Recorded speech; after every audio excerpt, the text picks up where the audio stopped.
Welcome. I'm Janel Koloski, a career mindset coach and actor. And I'm Amanda DeBraux, a self-authenticity and prosperity life coach and actor as well. And we're your co-host of Mindset Artistry YouTube channel, where we teach you the art of discovering and using your mindset to build a career and life you desire.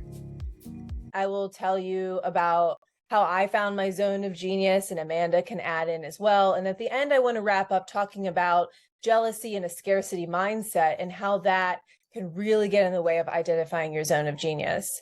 So essentially, a zone of genius is whenever you are doing what you're built to do.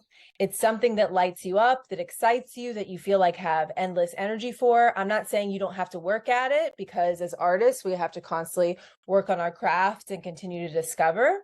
But it's just something that kind of just comes easier to you than other things. So for example, hosting. Hosting was very easy for me. And some people pointed out some things of phrasing or the way to approach people on the street if you're doing man on the street hosting and all of this stuff. And it was easier for me because I grew up with having a father that's a journalist. So I was always around a man asking 21 questions. And that's, if you don't know what that is, then you've never met a journalist. But it's really your who, what, when, where, why, how, and 1,000 other things. He was always so curious and he always wanted to understand other people's perspectives and bring it to light. And so I naturally had like a desire to do that. So there are some people that you'll meet that don't want to talk to anybody. They definitely don't want to host. A teleprompter intimidates them, and they're not good at reading off of it. You see their eyes moving and it looks unnatural. But whenever you have a zone of genius activity, you don't realize that. You don't know it's that hard for other people. For me, none of that was difficult. But then if you wanted me to sing and be in a musical, I can't touch that. That is not my zone of genius. I'm not even close. I mean, I'm not tone deaf, but I'm not a singer. And these are kind of vague examples, but I just want to get you all, when you're watching, just think of what comes easy to you. What do people tell you you're naturally good at? Like really think like throughout your life. And it happens to all of us, like, oh, you're really good at that. Oh, wow. Like, how does that come so easily to you? And I would love in the comments if you could tell me where you think your zone of genius is. I would love to hear about that. Before we move on, Amanda, I would love to know when you kind of discovered a zone of genius moment where you're like, oh, okay, I really get this and this feels good. And I'm going to get into more stories of where I was definitely like, this is not my zone of genius, but I want to know what you found was yours and how you found that. Yeah, I think my zone of genius came from having like an ability to try everything on my own. So growing up, if I had an idea of like, oh, I want to do nails, for example, like put on acrylic and things like that, my mom would like, all right, no problem. You want to do it? Here's the material. Now go do it. And so I would experiment, and I would actually literally, my grandfather built me a beautiful desk, and it was like my working desk, like in the nail salon. And I learned how to do nails. And so that was like my zone of genius of like trying something and picking it up and doing it on my own. So that to creating skincare products and like really loving that and like taking care of my hair. I know it sounds, doesn't sound as like creative, but that for me gives me life because I learned how to dye my own hair. It gave me autonomy for myself rather than looking for other people to do things for me. Now, granted, don't get me wrong, I love a good facial and a spa. I love going to the hair salon, but I had this ability where I can create things that I enjoy doing and how I want it to look and how I want it to feel. And I can experiment and feel confident in doing that. And that also came with modeling, and that came with my mom threw me into like Barbizon. And I did that and I excelled in Barbizon, the walk, I picked up things so quickly. And so that was like my thing where I can pick up things very quickly when it comes to creative aspects. And I just taken that with me in everything that I do creatively. Whereas like, all right, I'm going to sit here and listen. If it's interesting enough, I'm going to pick it up and go with it. So I did that with acting. Like I loved it. I was like, all right, how can I be an actor? That's my zone of genius of just trying things and then making it my own. That is my zone of genius, is literally trying it all and making it my own and then having fun with it. Like, yeah, I am the DIY queen for sure. You should have seen what I did in the pandemic. I changed my dresser from being horizontal to vertical took out the drawers, made shelves, like did a whole thing. Like this is one of the drawers. I made a whole shelf out of it. Yeah. And whole That's whole beautiful. shelf. So yeah. Exactly. And that's a perfect example because I don't want to touch any of that. I mean, it's interesting to me, and I would want to try, but I don't have something within me that's like, yeah, I want to fuck with this furniture. Like, kind of, if I have extra time, but I'm much more excited about learning a dance and doing it for 5 hours straight until I get it the way I want it. And maybe that's not something that you have an interest in. And so everybody that's listening is like, okay, cool, Janelle, we're talking about your zone of genius. And you might be asking yourself, well, what do I do with that? And you heard Amanda speak a little bit about it. It obviously adds to her confidence, knowing that the things that excite her, she can learn to teach herself how to do it and teach others as well and inspire others to be creative. But also, I coach people in the fashion and entertainment industry. So this is something that I wrote, and maybe you didn't see it in the post, but now 15 years after I started, sometimes people will look at me and yes, I do model and I do commercials and I act. I've been on TV, theater. I also produce things, and hosting has been a big thing. I worked for the Travel Channel, Thrillist, Now This. I produced my own show. So great, Janelle. We're so glad that you're accomplished. Cool. But the reason I'm telling you that is, okay, so that's what I do. And I found that through trial and error, kind of like what Amanda is saying. But then, you know, for modeling, there were types of modelings that I can't touch. Like runway is not easy for me. Editorial work isn't easy for me. Now, street style, being out on the street and using the props and working with what I find out there, the cars and the scaffolding and everything, and like brooding, easy for me. Commercial work, like smiling all the time or even making goofy faces. There are models that wouldn't be caught dead doing that. They're not into it. They're not comfortable with their smile, and they aren't animated like I am. Easy for me. Production fit, I have to keep certain specs, but the analytical side of trying to learn the design process and really work in a corporate setting actually is very interesting to me. But there are runway models that don't want anything to do with that. So the reason I'm pointing that out to you is pay attention to what you really enjoy.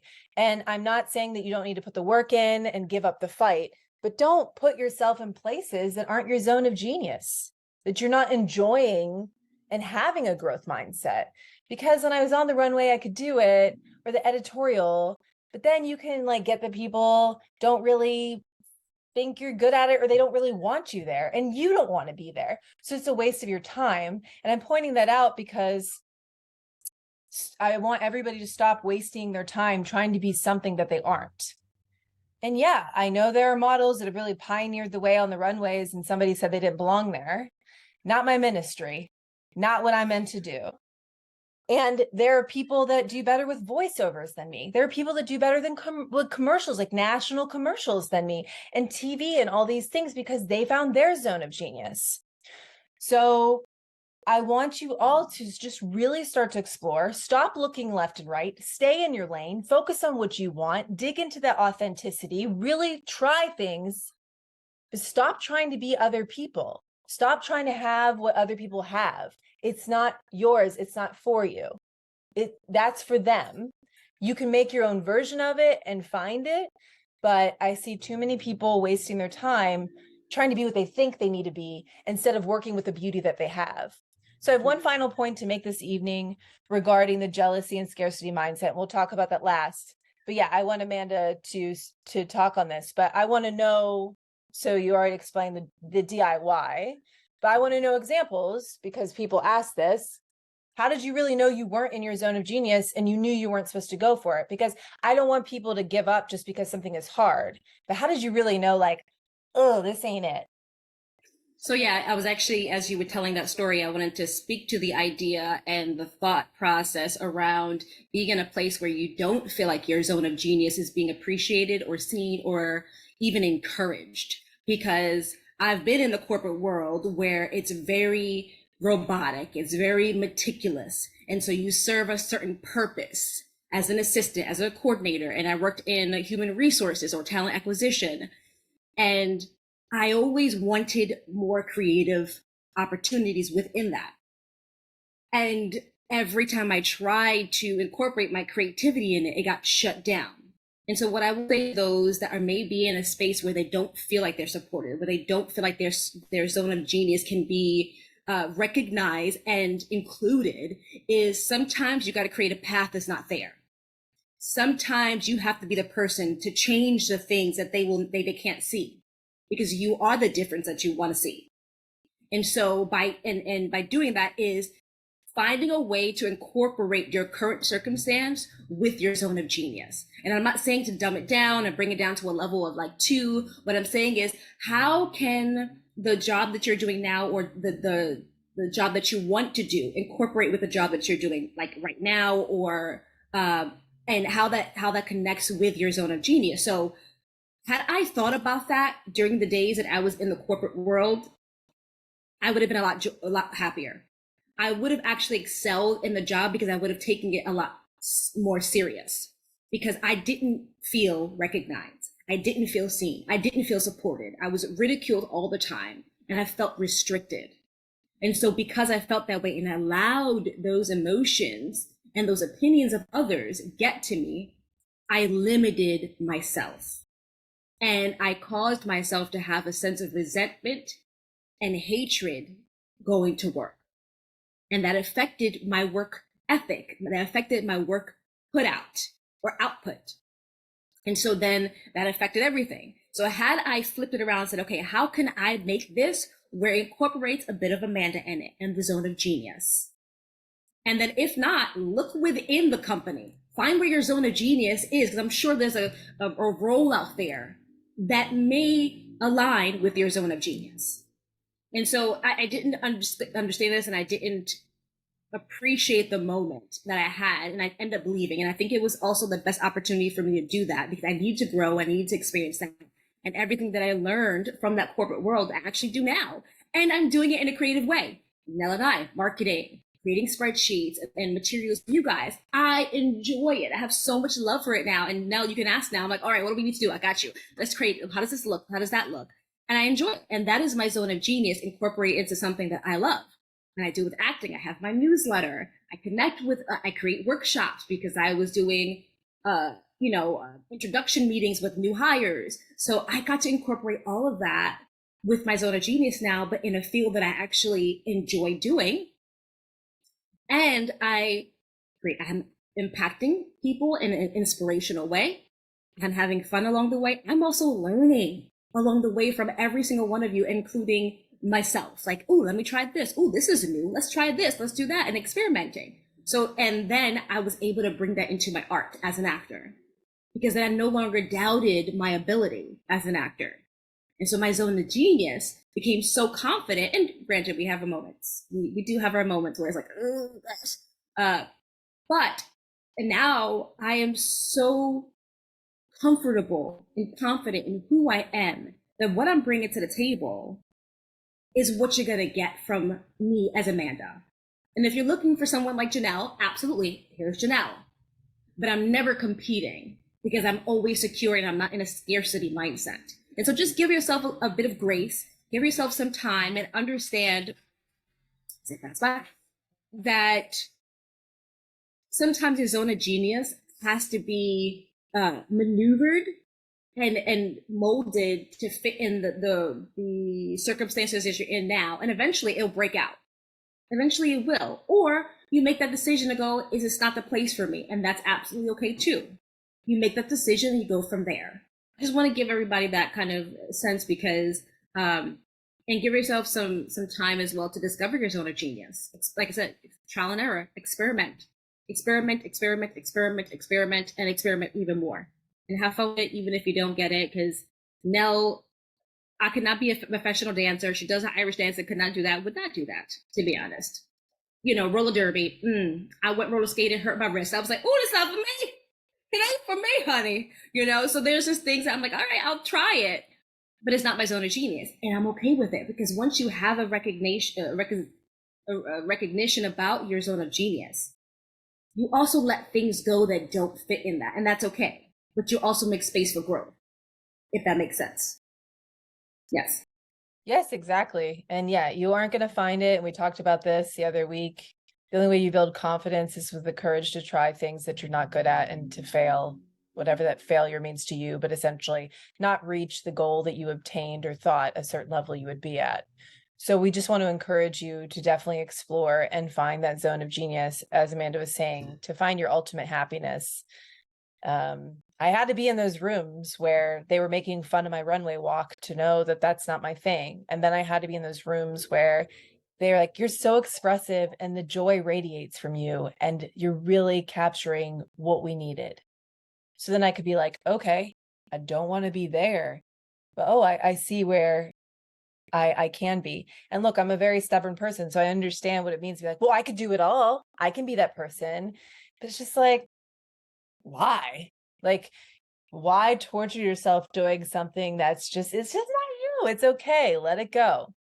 And we have to jump off of here soon. But the last point I'll make is really watching yourself whenever you're being jealous of other people and their zone of genius, because you are only taking away from yourself. Stop putting energy where you don't have the time to put it. You have to put energy into yourself. And look, jealousy is natural emotion. I'm not shaming you. I get jealousy here and there all the time. But what I do with it is like, okay, so what's that telling me about me? So usually then when I ask myself that, okay, you're jealous of that person, what they have, or you want that, whatever. Okay. So cool. You know what you want. Great. So what are your feelings about that? And a lot of times it comes down to a scarcity mindset, like, well, they have it and I can't, or they have it already and I don't. So that might mean that I never will get it. And that's why it's so important for you to focus on yourself, because how that person got to where they're at, they were flying through their, yeah, jealousy is a compass 100%.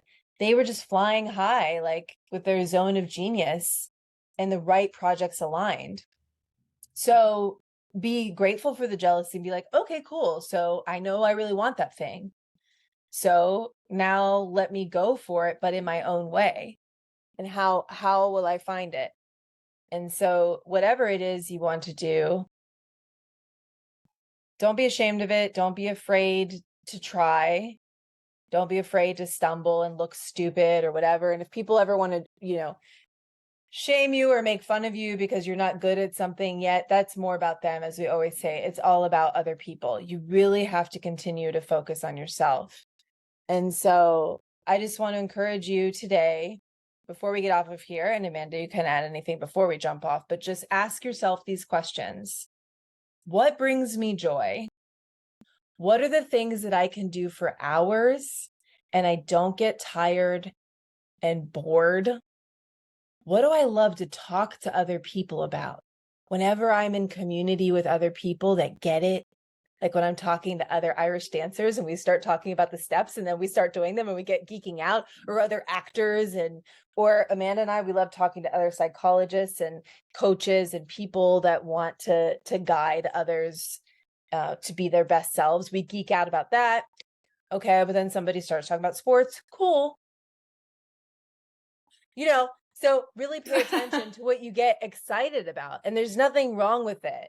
What's wrong is when you're trying to be excited about things that you aren't excited about, and you're trying to be other people, and you're trying to copy someone else because you see they got success. Because I used to study that. I'm like, what makes a person successful?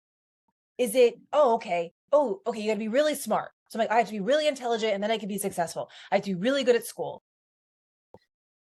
But then I would see somebody that was a really great musician. I'm like, okay, I have to be really good. I have to be so much better at music and I have to get better there. Oh, I have to be a dancer. I have to do this and I have to be so much better at this. Oh, I should study law because lawyers, that's how you get successful. But the root is people that are successful. They are in their zone of genius. They're aligning with who they truly are, what they're meant to be, what they were created to do on this earth, and they go for it. It doesn't matter if you're a lawyer, a doctor, actor, artist, musician, coach.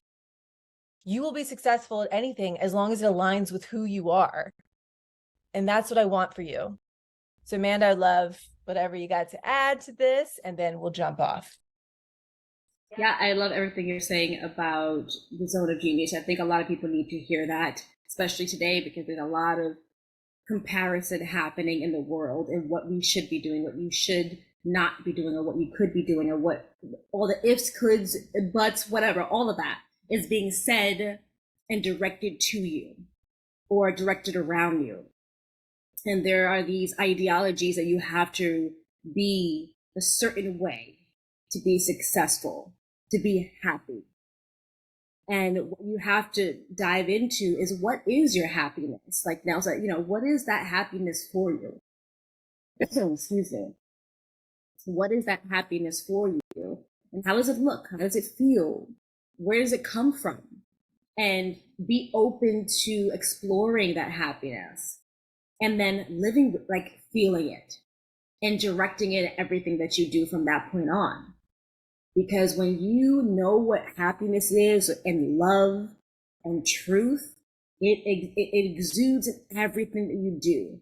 And things that are not aligned with that will naturally not trigger you. It will not activate anything within you, because it doesn't feed your ego.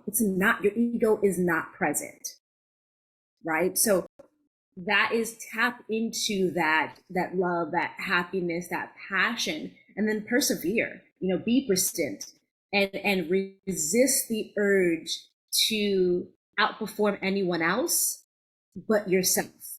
Do better than you did yesterday. Do better, and again, if you read the 4 agreements, always do your best, but your best may not be the same as yesterday.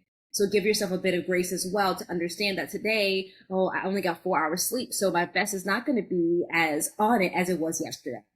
Or my train was delayed, or the kids woke me up early, or whatever the case may be. The kids got sick, someone's sick at work, so now I have to do double work. Different factors affect your greatness and your best, but know that you have the ability to be great. Know that your zone of genius makes you who you are, and that you matter, and you are created. You were born to contribute your zone of genius to the world. Without it, it's like a puzzle piece missing. It will never be complete. And the people that you were meant to help, inspire, interact with throughout your path will never get where you could have offered them if you deny yourself the opportunity. So I'll leave you with that. Reach out to us if you have any questions. Maybe you're like, okay, I feel really overwhelmed by this zone of genius concept. And that's what we're here for. We're your coaches. And we have the Mindset Artistry podcast. Here you're on the live. We'll be going live again Sunday together in LA. We also have the YouTube channel, all these resources for you, and a community for you to feel comfortable to explore these things. And I also want to say to people that, like you're saying, have grace with yourself about doing your best. But I think something to point out about what Amanda said earlier is, you just don't know what situation you're in is teaching you about something that you will need in the future, or connecting you to people that you'll come back around with in the future. I had a random connection yesterday for Amanda and I that I met 5 years ago. And it's like, wow, who knew, right? But it's interesting because who I am today, because of the work I've done on myself and leaned a lot more into my zone of genius, I'm a better person to talk to that connection now than I was then. I wouldn't have known what to do then. So everybody, just have grace with yourself. Remember to focus on you and your gorgeous beauty and what you have to offer the world. What are your thoughts about this episode? Drop it in the comments and let us know what you want to dive into next. Subscribe, like, share, and click the link below to book a free consultation.